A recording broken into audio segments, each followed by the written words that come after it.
Hello guys, in this video I will show you how to change power mode best performance in Windows 11. So start, then settings. Now here click on power and battery.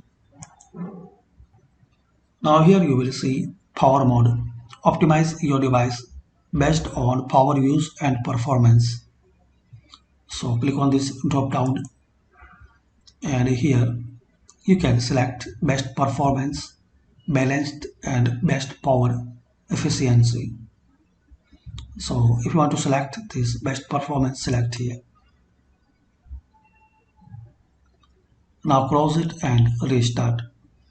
So this is the way guys you can change power mode best performance in Windows 11.